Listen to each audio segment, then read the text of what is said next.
Regardez les bottes. Dis-toi. Vas-y, appuie. C'est bon, c'est bien ou pas?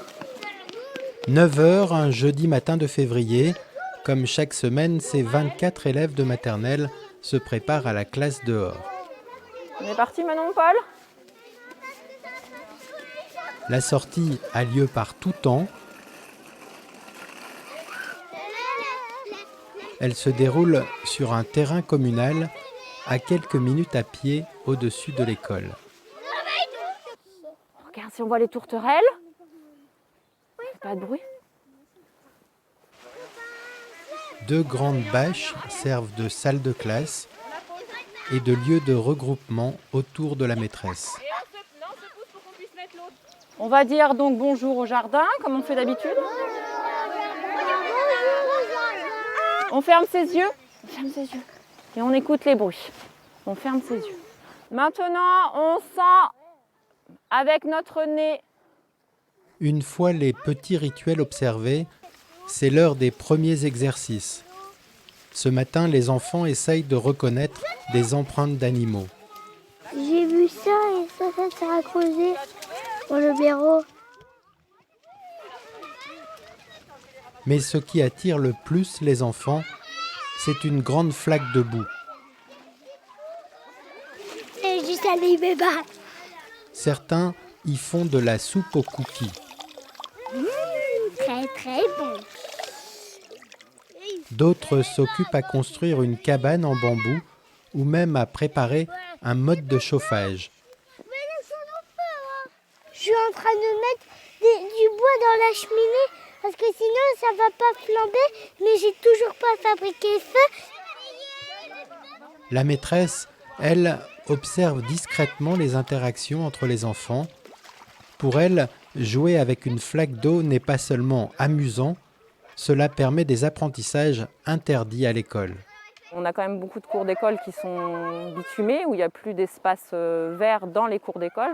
Donc quand ils jouent dans la cour en bas, voilà, ils font du vélo, ils font du toboggan, mais il se passe beaucoup moins de choses au niveau du jeu et de la coopération qu'ici on retrouve dans un espace naturel. 2 heures plus tard, c'est l'heure du bilan de la matinée. On se passe le bâton entre enfants pour se donner la parole.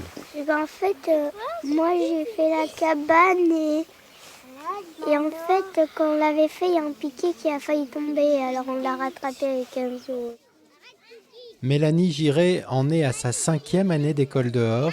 Depuis la rentrée, ses 3 collègues de primaire ont décidé de s'y mettre également, par besoin de se renouveler, mais aussi bien sûr sous l'effet des confinements successifs. Ça nous a vraiment convaincus encore plus de le faire. Enfin, voilà, en classe, on a le masque tout le temps, même si on le garde dehors, voilà, on prend l'air. Et puis voilà, et puis on donne de la liberté aux enfants, on donne autre chose que le quotidien. Enfin voilà, leur donner un peu d'étoiles dans les yeux. Aujourd'hui, l'école reçoit la visite de Christelle Ferjou, l'une des pionnières de l'école dehors en France. Devenue conseillère pédagogique, cette ancienne enseignante forme désormais les nouveaux adeptes.